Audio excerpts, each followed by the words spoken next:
Good evening, everybody. So glad to have you here. Welcome to Bread, Why Nations Fail, Obadiah. Before we go ahead and get started into this wonderful short book of the Bible, I would like us to open up in prayer. Heavenly Father, thank you for this day. Thank you for all your blessings, Lord. Thank you for each person who came here tonight, and thank you for the privilege it is to be able to study your word together in spirit and in truth.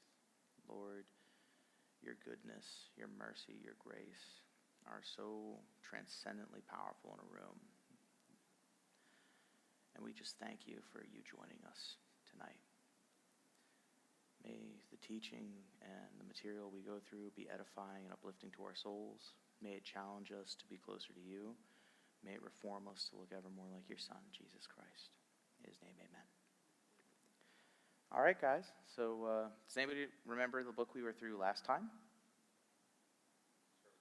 Starts with an A, ends with an S. Amos. You're right. Amos. Amos. Amos. And can anybody kind of tell me something interesting about the book?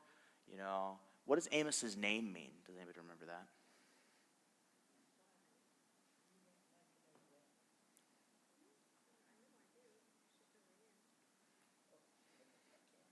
Amos's name means burden. Yep, it means burden. He is carrying a lot. And we kind of talked about how he has a series of judgments. And those judgments start out in what way? They make a certain shape, right? Does anybody remember what the context is of Amos? What's happening in the book? Yeah, Alicia, you want to tell me?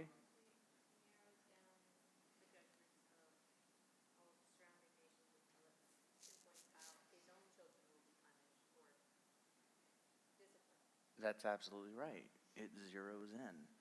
God goes through piece by piece, section by section, spot by spot to all the nations around Israel and Judah until he narrows right down on Israel. And if you notice something, how does he judge the nations that aren't Israel and Judah?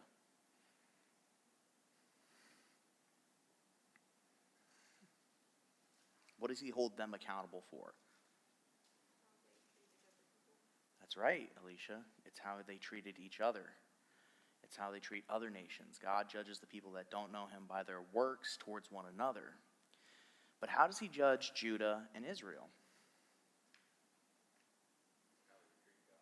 It's how they treat him. Very correct, Jack. Amos is a book about what the consequences are for nations that treat each other like garbage and then treat God like garbage. And the consequence of that is destruction. That's because they knew God.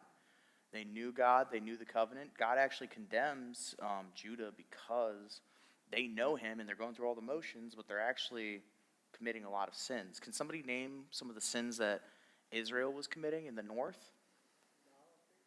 Yeah, idolatry. They're exploiting the poor. That's right. They're selling each other into debt, slavery, and bondage. What else were they doing with their economy? What, like when, it's kind of like a term we use for like when every year chips get more expensive, but there's more air and less chips. They were using inflationary metrics. They were using unbalanced scales. They were taking advantage of the poor and the needy. They are constantly trying to one-up each other. They're even thinking about canceling Sabbath, right? They're trying to cancel Sabbath so they can look forward to opening up their store to make more money. Amos is a strong, biting indictment on the heart that says, my prosperity and my wealth and my ability to make myself powerful and wealthy and independent outweighs my duty to God and towards others. And it shows us the consequences of a nation that rejects God and its duties toward God and each other, and it leads to destruction. And Obadiah takes one of those nations, and I want you to think of it this term. As we go through it, you're going to see that Obadiah is very similar, but is kind of the reverse. And so with that, we'll get into it. The author, Obadiah. Obadiah means servant of Yahweh. And beyond that, we really don't know much about Obadiah. The anonymity, I think, is super useful because it puts all the focus on Yahweh as judge and not a lot of focus on Obadiah as a person. And even his name, the name of the author, is only to be identified that his authority as a herald of God's judgment is just that, God's. He's just the means by which God is using to proclaim that judgment, sort of like a public announcer. This image right here is a very famous Obadiah from the Marvel movies, because we know so little about Obadiah that we don't even have really many icons or any imagery of him. So I chose Obadiah Stane to please our boy Jack over there. We were going to go into a whole rant about how Obadiah is really about the first Iron Man movie and the betrayal of family, but we'll get there later. I think we might have to skip it, but I just thought that was really funny. So this guy who is a servant of Yahweh is writing in a very specific style. Now, we've noticed a few things about Jewish poetry and Jewish literature, especially the way the prophets write. They write in prose, and they write in poetry, and they use a few different methods to convey how God's feeling. Repetition. What does repetition mean when a Hebrew uses repetition?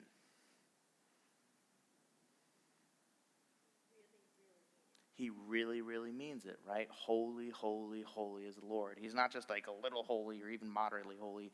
He's really holy.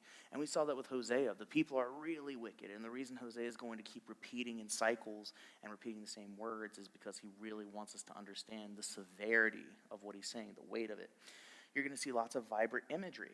Oftentimes, we saw in Amos lots of agricultural imagery. We saw that in Joel as well, right, with locusts and plagues and, the visions in Amos. We saw that, God has a measuring line that he's measuring all nations against. We saw that he has fire. He manifests as fire. He manifests as locusts again. He manifests as wine that's about to be trampled out in wrath. There's lots of powerful imagery, usually agricultural and cultural imagery, that's used to convey ideas about God and what he's getting at, without directly revealing it literally.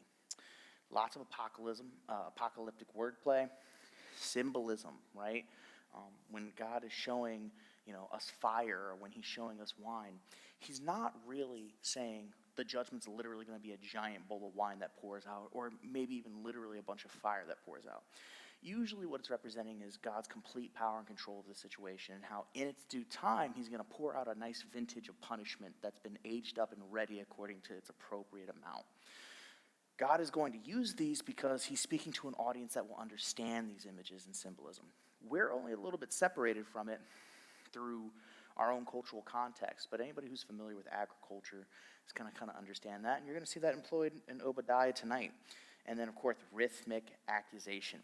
There's going to be acrostic poems. There's going to be repetitions of certain sounds and certain vibes in Hebrew. In Amos, I kind of made a gaffe last month and talked about how God uses a pun to describe, Israel and how it's going to suffer, both as I believe it was like a basket that sifts, but also was going to be another term for judgment or punishment. I thought that was hilarious. And the final line about Obadiah is the way it's ultimately written is as a lawsuit. It starts with a summons, charges and descriptions of the crime, sentencing, and then eventually consolation for the victim. And as we go through Obadiah, that's going to become more and more clear. We have something really amazing, which is we're going to be able to go through every single verse by verse, and kind of hit at these themes and ideas. Finally, you have a historical context. So does anybody know who Edom is? Edom is another nation. It's that big red one to the south. I don't know if you can see it, but there's Judah in the north, Philistia, Israel, Ammon, Moab. And all these nations are also mentioned in Amos. But Edom is the highlighted area to the southeast, and it's in the hill country, right? It's going to be very mountainous, yes. And it's roughly that territory, because you got to think in the ancient world, borders were more about fortified cities and strongholds than it was necessarily a line on a map. So the reason it has this area highlighted is because roughly this is the area Edom would have occupied. And the Edomites are descended from a guy named Esau. Esau is the brother of Jacob, and they're sons of Isaac. And so, does anybody remember the Jacob and Esau story? Right? There's an old prophecy. There will be two nations fighting in your womb, and the older will serve the younger. And Jacob steals the birthright and then has to go to Uncle Laban. And Esau, and him eventually meet years and years later after he's threatened to kill him. And Jacob comes back with his wives and his family and all that. And they actually embrace one another and reconcile. However, Jacob does depart and go off to his own territory away from the land Esau would claim. And that feud, that ancestral division in the house of Abraham plays itself out multiple times, where the Edomites sometimes, are not the most friendly towards Israel or Jews. They refuse to let the Jews pass through their land during the time of Moses. They are antagonistic to them. And this conflict needs to be framed as a historical grievance, not just between two rival nations or powers, but between two family states, cousins. It would be like if the United Kingdom and Canada started fighting. They both share a heritage of English common law. They're both genetically very similar, or had their founding stock that way. It would be like if Australia, United Kingdom, Canada, and America all just got into it for no reason and started fighting one another. It would be very tragic, because we're supposed to be culturally and linguistically and ethnically very close to one another, having all been part of the great British Empire. And now it's brother fighting brother, and it's just violent and indecent. And Western nations have a code of conduct that we abide by, and when we violate that, it's seen as a great tragedy. We're supposed to be a civilized people. We're supposed to have ties through a shared language, set of values, and culture. And when that's violated, we rightfully see that as a bad thing. Well, the same, nothing's new under the sun. This is the same thing happening again, and it's just after the fall of Jerusalem when Babylon invades. So why does Obadiah speak to this? Jerusalem has fallen to Babylon, and Edom didn't just watch bad things happen to Judah. It actually took advantage of the situation, and we're going to go into more detail about exactly what that looked like. But long story short, they were opportunistic predators that helped the enemies of Judah kidnap and abuse and punish those who were even refugees and escaping. They looted inside the city themselves, joining Judah's enemies and Israel's enemies, and then they blocked escapees, and they also enslaved captives and gave them over to the Babylonians. And again, yes, Obadiah is written to Edom. It's a judgment from Yahweh, the God of Israel, the God of Judah, against the Edomites who have betrayed them. And that's really the heart of it, is Edom's sin is extra grievous because they didn't just sin like the Babylonians sinned. They didn't just sin the way the Ammonites or the Amorites or the Philistines did. I mean, all that was horrible, and God's holding them to account, but this is extra personal because it's a separate sin, which is the betrayal of brother against brother. They were supposed to be brother nations. I mean, there's a command in the Old Testament that that they were to treat the Edomites well when they were among them. God did not want there to be sibling rivalry between these two nations, and that doesn't necessarily mean that the Jews always honored that. However, the intention God always had was that these two nations treat one another civilly out of respect for Abraham and the covenant he had with them, because they were still both biological children of Abraham. What you see Edom's sin start was in four key things we're going to look at: geography, alliances, wisdom, and opportunity. And if you look at nations today and historically, all four of these things are really the great big pillars upon which a good state is built. Obviously, geography helps. How many people know here the United States is very much benefited by having two big old oceans between it and its major rivals. Whether they be in Europe or whether they be in Pacific, the United States is perfectly suited to have a very wide gap and time to prepare between its enemies. Alliances. The United States, major superpower, leads this thing called NATO, greatest military alliance in all of human history, with the largest number of combined arms units ever seen.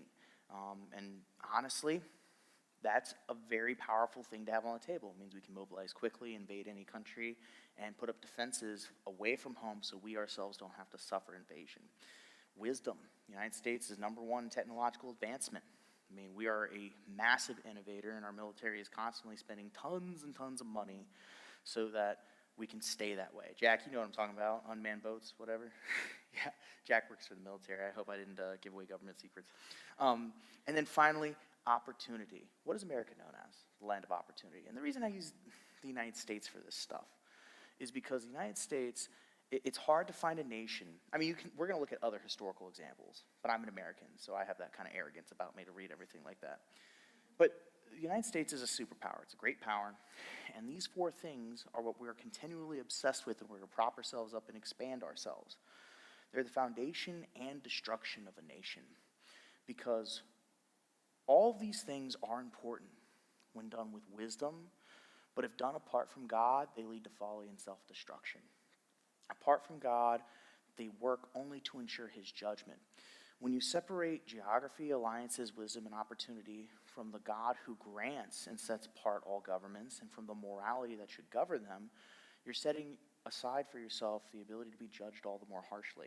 People who are very competent at being evil are still going to be judged for being evil, even if they're very good at it.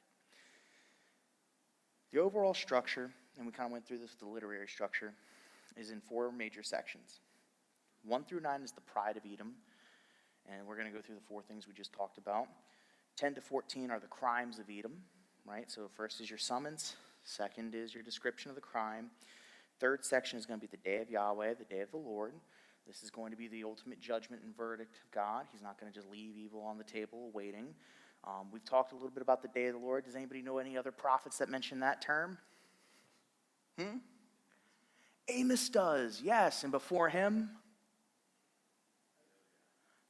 Joel, right? And then before him, Hosea. And so all of these prophets we've been going through have been mentioning this great and awesome day of the Lord. And it's pretty sick. And everybody's going to have to face it. And we know that there are multiple days of the Lord, right? There was a day of the Lord the first time Israel was taken into captivity in the north. This is another day of the Lord. Judah is facing a day of the Lord. The temple is going to be destroyed, and Nebuchadnezzar is going to take them into prison, right? There was also a day of the Lord when, the Romans went and destroyed the Jewish temple. That was a pretty fierce condemnation. He said they wouldn't leave one stone unturned. And to this day, only the basis of the Wailing Wall, which was a support for the temple, is what's left. The temple complex itself is completely destroyed, and they built a mosque on top of it, right?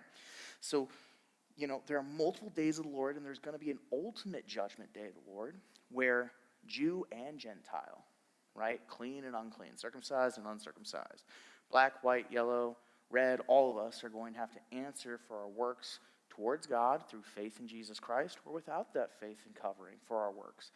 Everybody's going to have to answer for their works. The degree to which you are judged and the consequence depends entirely on your relationship with God. And finally, after the day of that judgment, we have a restoration of God's people in the kingdom belonging to Yahweh. So after all is said and done, and after we go through this arc of, sin, conviction, punishment, we get to redemption.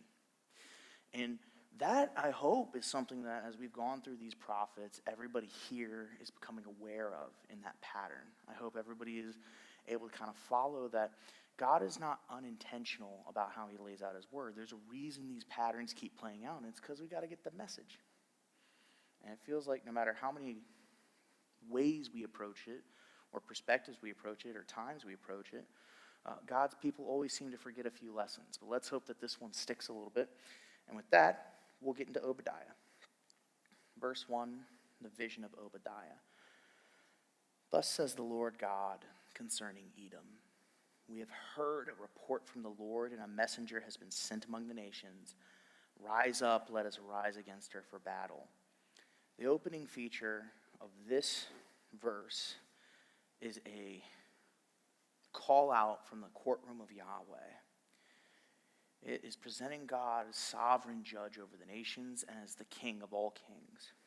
And because he is king of all kings, he sits as perfect and complete judge over all nations, whether they acknowledge him or not. They're still under his authority. Edom has thought that it was safe. It thought that it could escape judgment through those four pillars we discussed earlier. But the very nations that she is allied with and surrounded herself with to defeat Judah are going to be her undoing. Edom is going to be defeated by the very means they used to sin against their brother.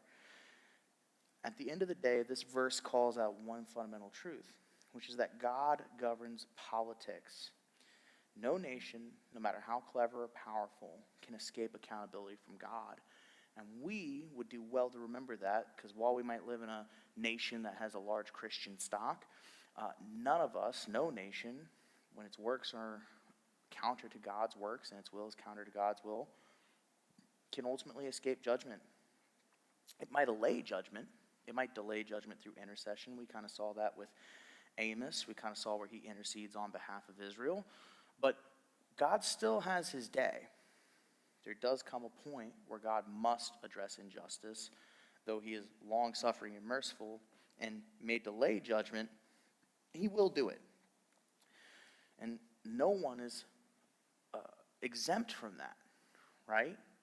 Nobody is exempt from the consequences of their sins and the rebellion against God. In verse 2, behold, I will make you small among the nations. You shall be utterly despised. Edom has sought its greatness at another nation, its brother nations, Judah's expense. But God, in his sovereignty, has decreed that Edom will be made small. Edom is going to be humiliated, humbled, broken down, and crushed by the very means that it used to break down and crush its brother out of hate. The pride of a nation, its borders, its economy, its military strength, or its own sovereignty cannot lead to its own greatness forever. And what we're seeing with Edom is that many times it can lead to collapse, despite your best efforts. Down here we see God presiding over all the nations. They're all accountable in this image to him. You see the German flag, and the Italian flag, and the Mexican flag, and all the Austrian flag back there, and I think the Russian flag back when it was a colonial power, the French flag up in the front. And you see Jesus at the top. And the reason I chose this image is because this is not just Edom. Edom is being focused in right now because the Bible has a context and a time and a place. But the kinds of principles we're laying out tonight are very useful for determining where we stand as a nation for interpreting modern events. Not like a prophecy in the sense that it is a play-by-play of specific events, but it is a play-by-play in the downfall of a nation. And if we're being honest with ourselves, our nation is guilty of these same things, as is many other great and rising and powerful nation, and they have to answer for them eventually. In verse 3, we kind of see this fleshed out a little more. The pride of your heart has deceived you, you who live in the clefts of the rock in your lofty dwelling, who say in your heart, who will bring me down to the ground? Edom's enemy was not Judah. It wasn't the people they betrayed. It wasn't even Babylon or the other nations around them. Those were a consequence. That animosity was a consequence of Edom's rebellion. But Edom's rebellion and real enemy was its own self-deceit and pride. Their pride and national defenses made them feel untouchable. You can kind of see this rock fortress in the background. They had, all the strength and power. Now, can anybody else think of a nation that is extremely proud of its military might and has recently had to struggle with not necessarily being able to use military might to get its way immediately? I can think of that. How many times has the United States, throughout history, been confronted with a much smaller force that militaristically was inferior in every way? We maybe even caused greater casualties and destruction to them, and yet nevertheless had to walk away after we were tired. Vietnam, the Korean War, when we got fought back to the 38th parallel, right? Iraq, Afghanistan, and more recently Iran. All these nations that on paper are much weaker, much less developed than we are, much less powerful than we are, have been used to humble us quite a bit. And despite our own overwhelming military superiority, that is no guarantee of success. Because ultimately, the power of a military is rooted in the strength and will of its people. And the strength of the will of the American people has been distilled and watered down because we lack moral conviction. We lack moral conviction behind our wars and our fights. But nevertheless, we have all this pride in our national defense. Edom was the same way. They had, on paper, strong defenses, mountain fortresses, control over trade routes, a strong border, right? They were able to stop those refugees from getting in and turn them back into the Babylonians, right? They were able to do all that, and yet, when push came to shove, because their moral values and their integrity was not aligned with God and God's will, it did not spare them from being humbled and being judged by God. And we in the United States, with our two big oceans and our massive navy and our great army and all of our nuclear weapons, need to be reminded that another great power, like Russia, had also at one time the second largest economy, one of the largest militaries in the world, and had a lot of geographical benefits, and they too fell. We're never more than one generation away from being humbled. And the United States has gotten its fair share of humble pie over the years. Though you soar aloft like the eagle, though your nest is set among the stars, from there I will bring you down, declares the Lord. Verse 4, he's using repetitive imagery. They put themselves up first in their mountain fortresses, but now they think they're untouchable because they put themselves in a position to feel better than their rival nation, Judah, than their brother nation. And Edom might be soaring high in this moment because they feel like they defeated their most hated enemy, who wasn't really their enemy, their most hated brother. And, ultimately that was the sin that was their downfall, because we saw in Amos that Edom's unforgivable sin was unremitting cruelty and hate, and how they hated Judah and they hated Israel and they would not move past it.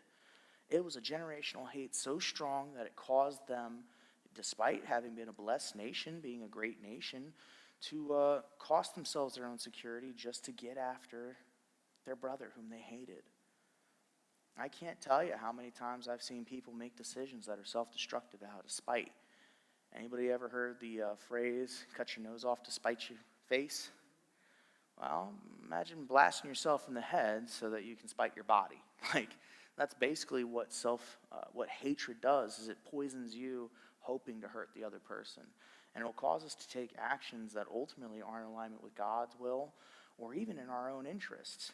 And that's exactly what Edom did. And this also kind of compared, I wanted to find a comparison between Edom and Satan. I was so reminded how in, I believe it's Isaiah, where the arch rebel Babylon is also being compared to another rebel, Satan, who said, I will ascend above the stars of God and go into the high places. Satan too covered himself in wisdom and power and opportunity, right? And location. He was in the throne room of God. And when he sought to ascend above God, he was banished from God's throne. He was thrown and cast down to the earth. He was removed from his position and humbled. And Satan, as a secular power, the prince of the powers of the air, just as he was humbled from his lofty position in the throne room of God, so too will nations enter into that same rebellion cycle of trying to assert ourselves above God and being humbled. It's not a coincidence that the United States ever more pushes to remove God out of its education, out of its institutions, out of its public life.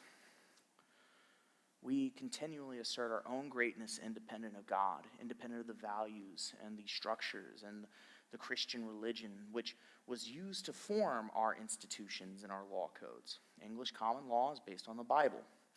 If you look at the Constitution and the rights of men, this is a distillation of English common law. And the English common law was informed by a deeply religious and Christian people. It is not a secular law. It is not a secular government, though it pretends to be impartial, though it pretends to be independent and rationalistic.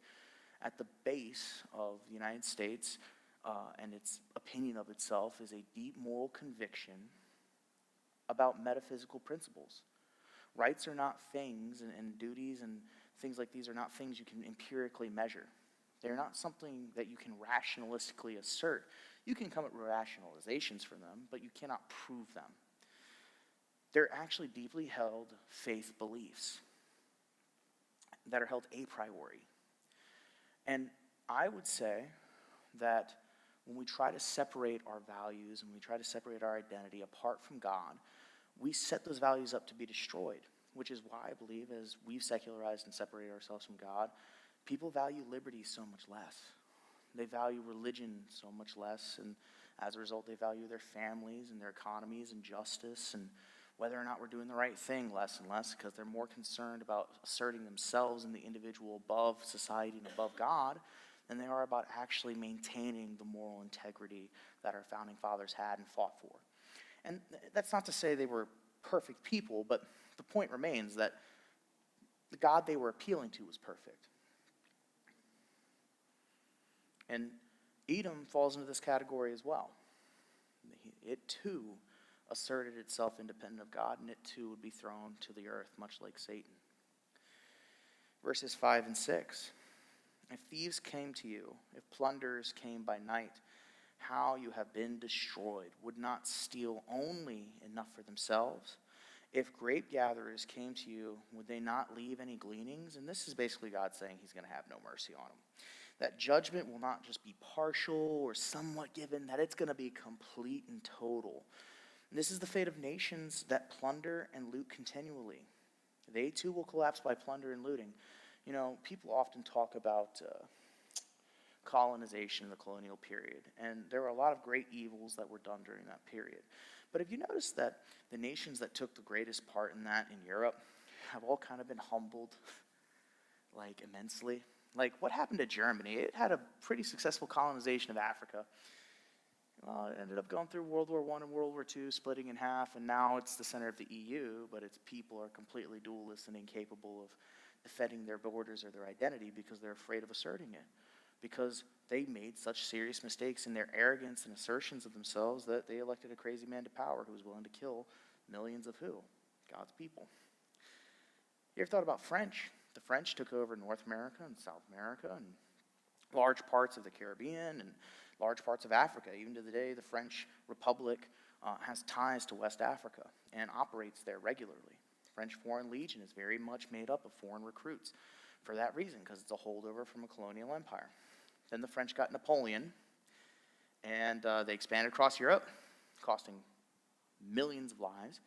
And then they were humbled back down to their original border. And then they got another Napoleon, Napoleon III. And then he was defeated, and the Prussians defeated him.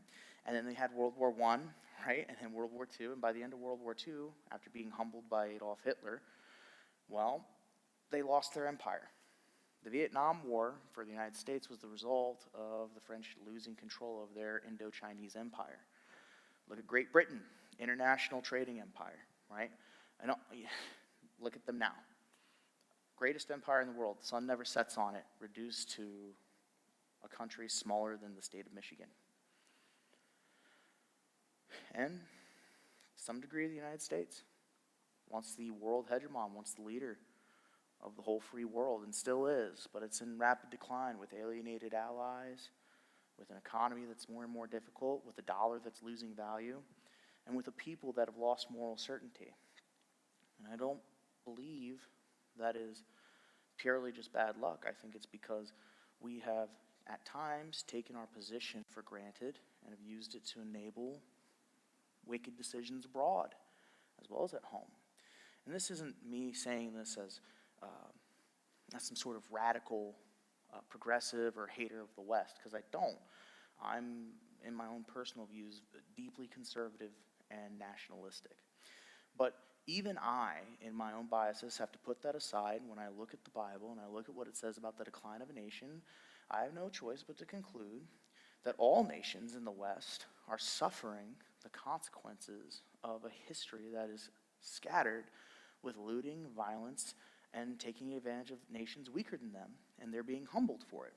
And you see this also happens with other nations like the Chinese, and you saw it happen in Imperial Japan, and you've seen this with other regional powers as well. So don't think this is politically targeted at just one group of nations. This goes for every nation. Every nation is going to answer for its abuse of other nations. And we saw it with Amos, right? Another thing it says is that Edom's treasures that were hidden in their worldly fortresses will be turned out and exposed before God's judgment. You know, at the end of the day, all the things we acquired through our crimes and through our punishments in the West, all these things that the nations brought up through their empires, were ultimately used to condemn them and destroy them.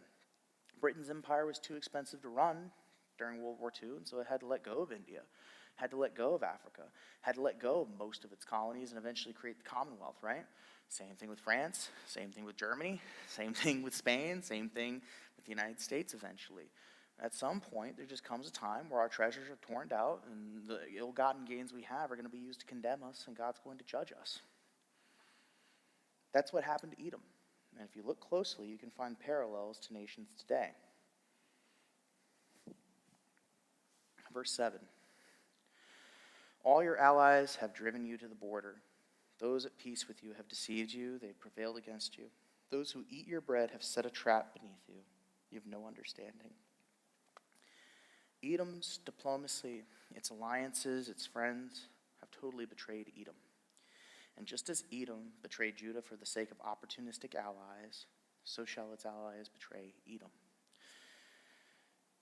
When interests are the basis of a relationship, the quality of the interest determines the quality of the relationship. What I mean by that is, having a shared hatred of an enemy is not a strong basis for a relationship. And we see this in World War II. The Russians and America both hated the Axis powers, right? So that relationship was built on mutual hatred of Germany and rivalry with Germany. And as soon as Germany was removed as a threat, we got the Cold War. But the nations that shared more than that in common with us, besides a hatred, nations like France and England, nations like Western Europe, free, liberal, quote-unquote, democracies, we were able to actually continue to have fruitful partnerships for many years with, right? Why? Because we were working from the same fundamental value system, which was a general sense of Western Enlightenment principles. We were working from a shared common Western religion, whereas the Soviets were working from an abstract hatred of the West, and that included Germany. And so when that enemy was gone and hatred wasn't together to unite them, and we ended up just having to split the world in two. This is going to be the same case with Edom. As soon as the common enemy or hate of Judah was gone, Edom was inevitably going to suffer a collapse and attack from other enemies, like Babylon. Verse 8, will I not on that day, declares the Lord, destroy the wise men out of Edom and understanding out of Mount Esau? Edom at the time was known for great wisdom and insight. They were Machiavellian, powerful, pragmatic, and capable. And what do I mean when I say that? This guy over here, this handsome fella, is Niccolo Machiavelli. Niccolo Machiavelli is famous for writing a book called The Prince. And it's considered one of the greatest pieces of state advice and statecraft ever written. I've read it. I actually got quite a kick out of it in middle school. And the reason he got famous is because it was the first piece of Western literature to essentially say, nice guys finish last, the ends justify the means, don't try to rule morally, just try to do what works, keep power at all costs. And to this day, people read The Prince and they read Machiavelli and they apply it to anybody who wants to acquire political power. He is a great source of worldly wisdom. He's evil with competence. And you see that today in books like The 48 Laws of Power. They're all distilled from Machiavellian need to move up, to take power for yourself. And that kind of twisted evil genius wisdom, that kind of worldly wisdom is what Edom was famous for. Statecraft, military strategy, administration, trade and caravan management, economics, right? Their council of kings and nobility who were able administrators and generals and economists, they thought they had it all figured out. Turns out, if all of it's bent towards evil, God will judge you. I don't know any other nation. So if I'll take suggestions. Does anybody else know a nation that relies very heavily on its own wisdom and political savvy to even a degree where maybe we make immoral or amoral decisions just to say that we won? Does anybody else know a nation like that? Okay, yeah, the United States, but the truth is, the Chinese, the Russians, every single nation on earth operates not necessarily explicitly on Machiavellianism, because nobody ever wants to claim it because it's really unpopular, but they always operate according to self-interest for the most part. And when that self-interest is all that their wisdom comprises of, with no sense of moral accountability, it will inevitably lead to God's judgment. The Soviet Union was one such case. The Soviet Union, on paper, was a very powerful nation with a large military, a robust economy, and it stood in opposition to all of its enemies single-handedly for 50 years, including the United States. But, just like God didn't just have to defeat the armies of the Edomites, he refuted their ideologies. The Soviet Union ultimately didn't collapse in some major nuclear fallout, did it? It didn't collapse because its leaders lost military power. No, it collapsed from the inside because the values that they espoused were self-refuting and self-destructive because they worked against God's ordained nature in man.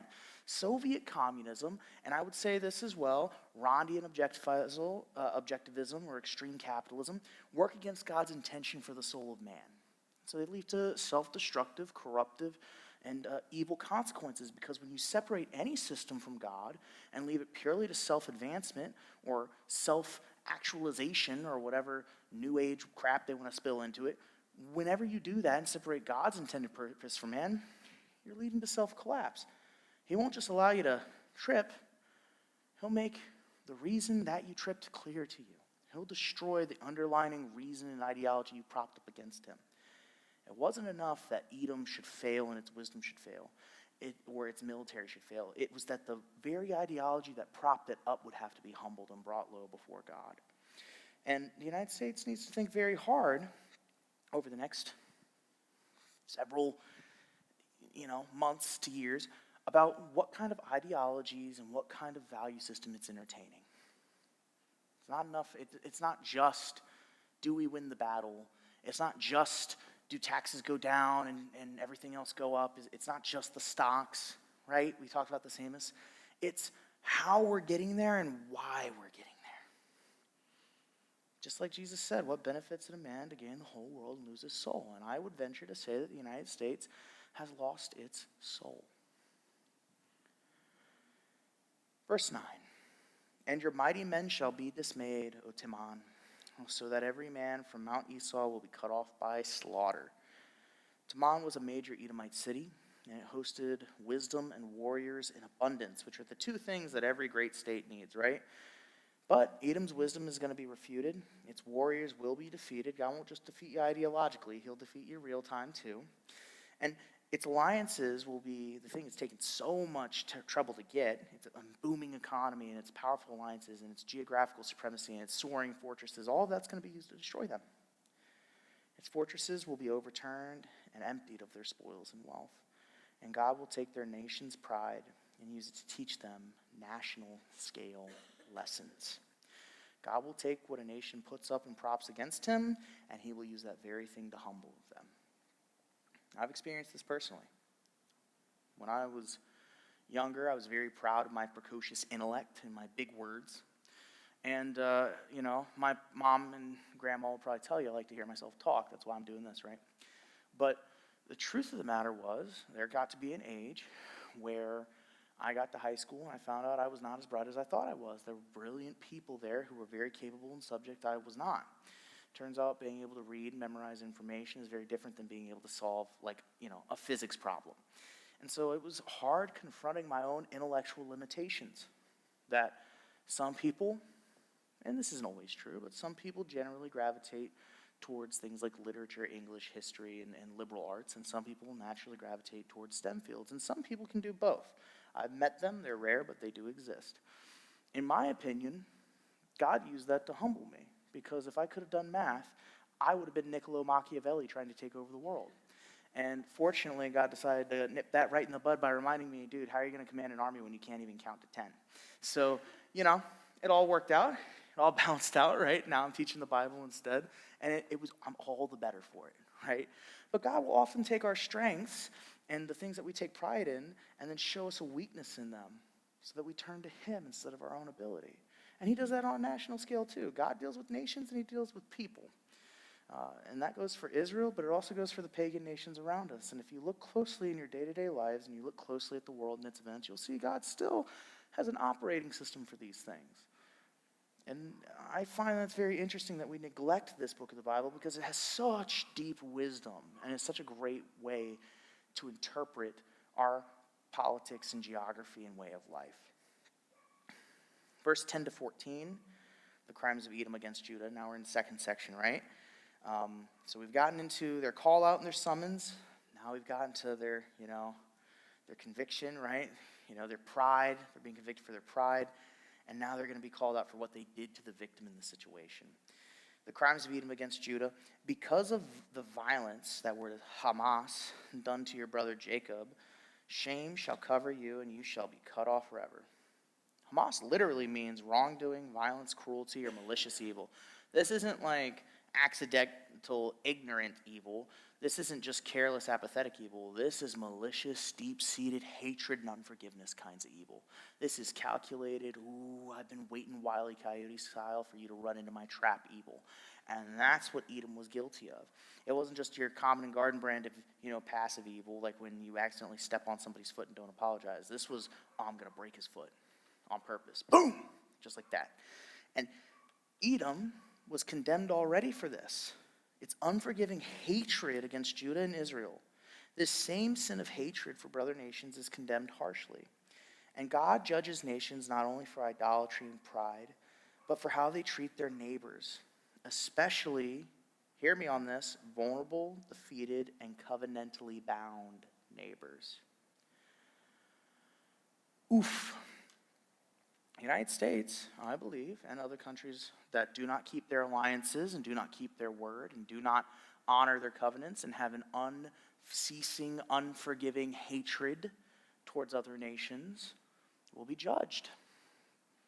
When the United States abandons its allies and abandons its duties to other people, and it does not give adequate explanation, and it actively seeks to hurt and abuse nations that are dependent on it, it's setting itself up for judgment. That's not to say that I expect politically that we fund every project or help every country in the whole wide world.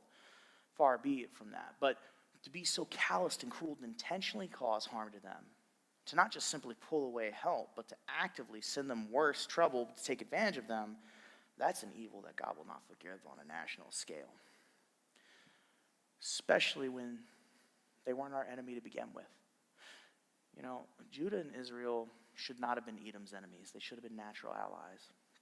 And they should have had a covenant of brotherhood. And Edom forsook that because it so hated that the blessing of God's special chosen people was to be God's special chosen people. They decided to create a blessing of their own in their defeat and their demise. Sometimes I wonder in this country, even between the political parties, how many of us are entertaining special hatred between people who should be brothers. And if maybe God is judging fellow Americans for how they treat and look at one another when they differ, for not treating one another with charity, goodness, kindness, tenderness, for using the weakness of one man to benefit yourself. I saw it when President Joe Biden was in office. He was obviously very sick and hurting, and so many people, myself included at times, made fun of him for it. But as it got worse and worse, it just became absolutely cruel and unfair for how we treated him and mocked him and derided him. And you see it today with President Trump as well. And no stranger to controversy, President Trump says a lot of things. And, some people are just downright cruel. I remember Charlie Kirk getting killed recently, and people were making fun of him and dancing and, just being really awful on social media to one another. And I'm here to tell you, God does not look kindly on taking advantage of a person's misery when they're vulnerable, hurt, and defeated, and sick and needing help, and using it to take advantage of them.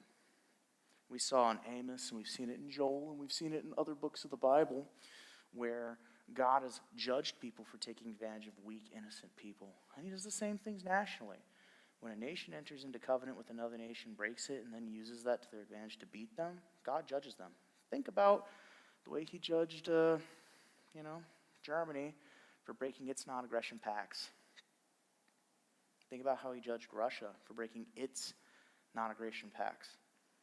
Think about that. Think about how it might, in future, judge the United States for breaking its non-aggression and ceasefire pacts with nations that are weak and hurting. It's worth thinking about, and this is why it requires us to be constantly and continually praying for our nation, praying for wisdom, and praying for a spirit of charity that even when we disagree vehemently, God might soften our hearts for one another, so that we do not repeat the same sin of the Edomites, that we would so hate our enemies that we would set ourselves up for destruction, that we would do evil to the innocent purely for the sake of our hate to satisfy it. Verse 11, on the day you stood aloof, on the day strangers carried off his wealth and foreigners entered his gates and cast lots for Jerusalem, you were like one of them. Edom's ultimate crime was standing passively by while their brother nation was carried off into slavery. Neutrality in the face of evil counts as active participation. Edom's hatred for Judah was so great They were willing to allow evil to come on them and even participate in it. What a condemnation. What a condemnation to stand aside in times of evil against an allied nation, against a brother nation, and not intervene and take advantage of it and enjoy it and bet on their failure. You know, there's a quote, and I can't remember exactly who it's from. It might be Martin Luther King Jr., but he said, you know, evil wins when good men do nothing. And it holds true. Evil really does win when good men do nothing.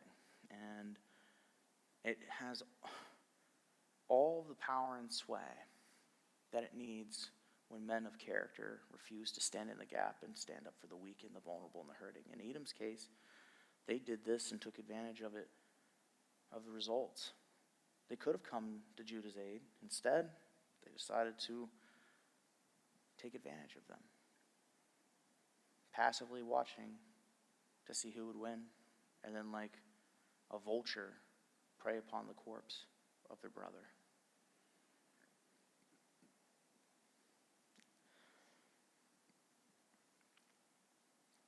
Real life parallels. I can give historical example after historical example of this, but we see this with our own nations today. People just waiting until another nation is weak or vulnerable enough. People even betting against each other's failure. There's an entire market for it now. There's betting in the United States. And if you think about the Great Recession back in the day, there were a bunch of people who made money betting on people losing everything and buying up the dip. And they knew it was going to happen, and they purposely bet against the entire middle class of the country to make a profit. Nationally, we've seen this where we wait for nations to be in a very weak and vulnerable position, then we go in there and help them with aid. You see the Chinese doing this in Africa. You have African nations that are totally impoverished. They have corrupt governments. The Chinese come in, will build infrastructure roads, give them large loans to help build some infrastructure, and then get the people completely dependent on them in a position they can't pay their debts. And then the Chinese will say, well, we'll just declare ownership over assets and you can still use them. And that makes the nation completely dependent on the Chinese. It was kind of like giving out subprime mortgages, right? United States, for the most part, we put limits on what we can give in aid, and we, tend to expect people to abide by certain ideological ideals and meet certain standards or educate certain ways or put money towards certain projects. And hopefully, if they obey that, we continue aiding them. Other nations haven't done that historically. So I'm not saying the United States is perfectly innocent in this, but there's two totally different dispositions. Preying on a nation's failure to take advantage of them shouldn't have to tell you it's bad. Even if the nation maybe isn't the one you like the most, we shouldn't be wishing for Mexico to be destroyed by the cartels just so we can take advantage of the economic situation there. And we shouldn't want countless Cubans to starve just because we hate communism. We should be praying for the liberation, freedom, peace, and prosperity of a people who do proclaim the name of Christ, even if we hate their governments, even if we dislike their policies, even if they're corrupt. We should be not complicit in doing evil to our brother nations. That should be something that challenges all of us in an age of America first. That doesn't mean everybody else has to be last all the time, or we put our neighbor or our duty before our neighbor last. 12 to 14. But do not gloat over the day your brother in the day of misfortune. Do not rejoice over the people of Judah in the day of their ruin. Do not boast in the day of distress. Do not enter the gate of my people in the day of calamity. Do not gloat over their disaster in the day of his calamity. Do not loot his wealth in the day of calamity. Do not stand at the crossroads to cut off fugitives. Do not hand over his survivors in the day of distress. The sin of passivity always escalates like a ladder. One rung leads to the next. Edom first rejoiced in their heart at Judah's pain. Then they watch actively, sitting with their eyes, observing it, enjoying it, feeding into it. Then they move to take part in it with their own hands. And finally, they run to kidnap those who are fleeing that destruction. Notice how the hatred starts in the heart, transfers to the eyes, which becomes obsession, transfers to the feet, which run towards it, transfers to the hands, which help join in it. very difficult for us to understand at times, but things just don't come out of nowhere. When a nation acts with an abundance of cruelty towards another nation, there's already been something fomenting beneath it, and it's the toleration of sin and injustice and evil that leads to these things. Sin never just stays some quiet, passive, small seed. It always brings forth death. And that's exactly what happened to Edom. The sin of hatred brought forth death, destruction, and oppression towards the people who were fleeing. And they ended up enslaving their own kinsmen and throwing them before the wolves out of pure spite. The day of the Lord. Here we go to the good part. For the day of the Lord is near upon all nations, as you have done, it shall be done to you. Your deeds shall return on your own head. Now, we're no longer just focusing on Edom, we're focusing on the whole world. This is a general warning. Edom's just a case study. But the violence we inflict and allow in our own country against the innocent will be visited back on us, and that goes for everyone. It's not random. There's a moral order that will be restored by God. And that's why I was giving you all those historical examples, because God, according to his own sovereignty and according to his own time, is keeping score. Nations cannot get away with evil continually forever, and they will suffer consequences that oftentimes rhyme or parallel what they've done to other nations. Look at the Chinese. They spent most of their early history colonizing, defeating, and butchering not only their rival states within the Chinese mainland, but all of their enemies outside of them, forcing them to pay tribute. You know what happened in the colonial area? All of the Western nations got together, carved up China into lots of small pieces, and forced them to pay tribute to the West. They didn't recover from that for over a century. And even afterwards, when the communists took over and they reunited the nation, it took them grinding years of poverty and inefficiency to get back to where they're at. And to this day, they are trying to rebuild that center of world trade. That's why they're so big into manufacturing. They're purposely repeating history so that they can construct their glory day as they once did. Look at in Russia with the communists, The Soviet Union expanded and built the entire Warsaw Pact. What is Putin trying to do right now?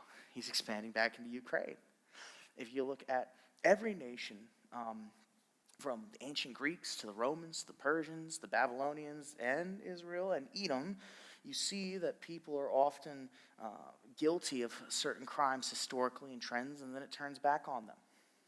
The United States, imported millions of people to be slaves and servants, and ended up having to fight a vicious civil war with 600,000 people dead. That war was more violent than any other war in history for the United States.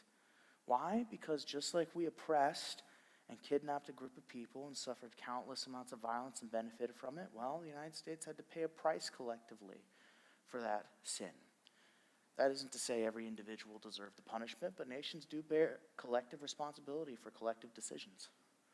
That's why it's so important in a nation in which we govern ourselves and vote, we take absolute moral accountability for things.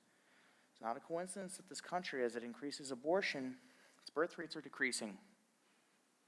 It's not a coincidence. It's not a coincidence that, as the United States continues to take advantage of a global economy and step on its smaller neighbors, it becomes less and less economically self-sufficient, until eventually the United States is going to be what it was to other nations, a place to come, colonize, and tear up into pieces. I'm not saying that's absolutely certain, but it will be if we don't begin answering for our crimes and start acting as moral agents rather than passive observer of our politics and our leadership. And that's what I want to get to you here. God ultimately is in control, though, and will make sure justice is restored. But let's be a nation that acts in accordance to that justice, submits to it, and repents of our sins. Maybe he would be merciful. In 16 and 17, as you have drunk on my holy mountain, so all nations shall drink continually. They shall drink and swallow and be as though they had never been. But in Mount Zion there shall be those who escape, and it shall be holy, and the house of Jacob shall possess their possessions. Those who celebrate from drinking of the cup of cruelty will be destroyed and consumed by it. The sins of a nation might be celebrated early with immediate benefit, but it hastens our own destruction and shows the seed of absolute judgment. Judgment isn't the final word for those who drink from God's mercy. There will always be a remnant, an elect who will inherit what God has granted them. And we see at the end, there will be a house of Jacob. God's people will not be completely destroyed. There will be a remnant that is left and that God will use in his mercy and long suffering to reestablish the house of David. We kind of talked about this in Amos, this idea that one day all the nations, including Edom, by the way, he mentions Edom specifically in Amos, will come together at the booth of David, and the booth will be rebuilt. The household of David will be rebuilt.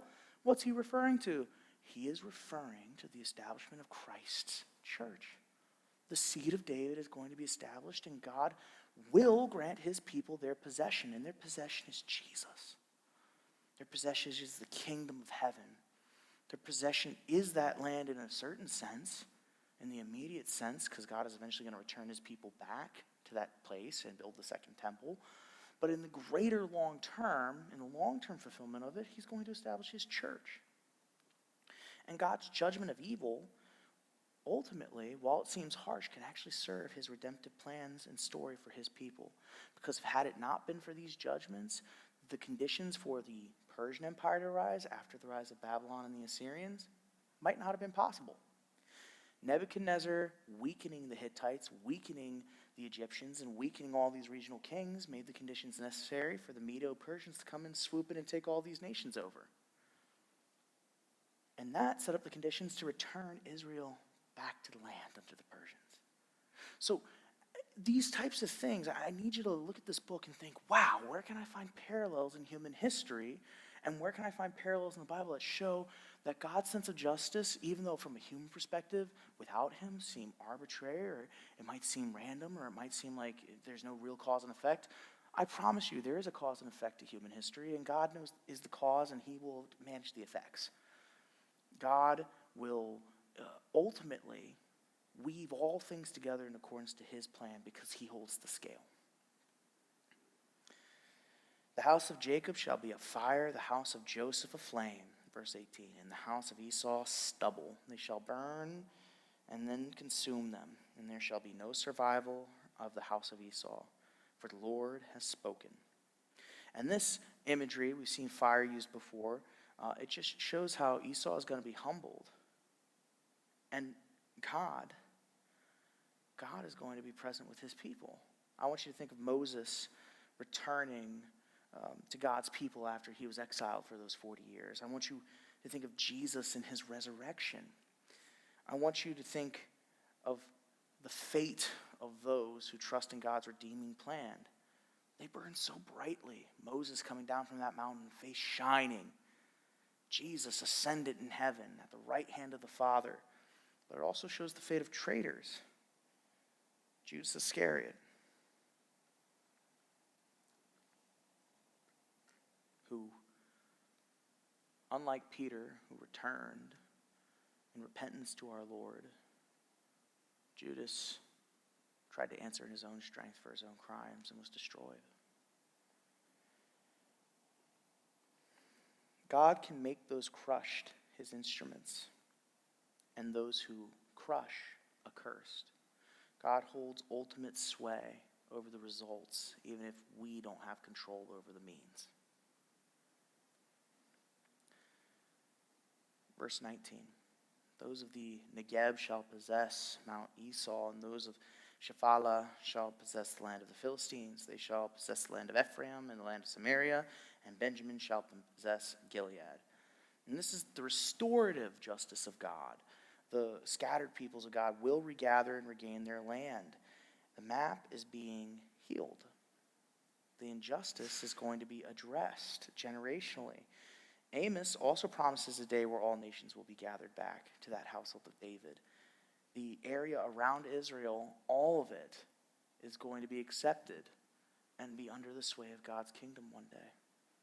And the belief is that Edom, which took some of southern Judah and southern Israel, will actually end up losing that land, some of which, by the way, is the West Bank and the Gaza Strip. That's some of the land Edom took. Interesting. After that, there's going to be a seeming reestablishment of a retaking of that land for God and his kingdom. God is a restoring God. And when his people come back, they will be expanded even greater than they were before, because just as Christ resurrected even greater than before, in all of his glory and all of his power and all of his might, so God's church and God's elect are restored to a state better than they were before they met him. And finally, we have our last two verses. The exiles of this host of the people of Israel shall possess the land of the Canaanites as far as Zarephath, and the exiles of Jerusalem who are in Shepherd shall possess the cities of Negeb. Savior shall go up to Mount Zion to rule Mount Esau, and the kingdom shall be the Lord's. The kingdoms of the earth in this world all decline, but God's kingdom will always be restored.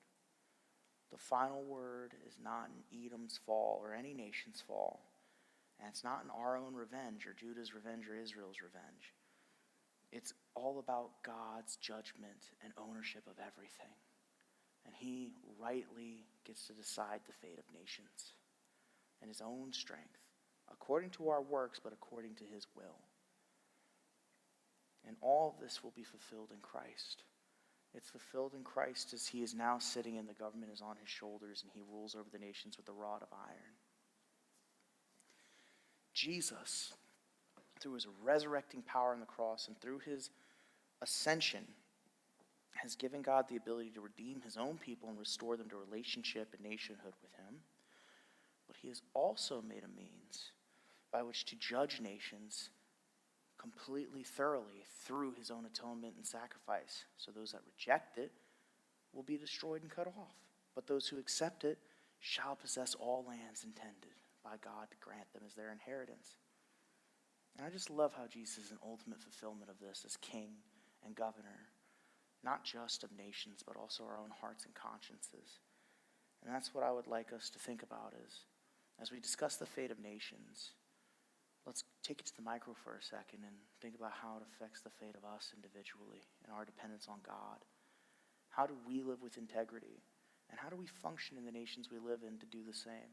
And do we trust that God truly has his hands on the consequences and cultures and judgments against nations? Let's pray.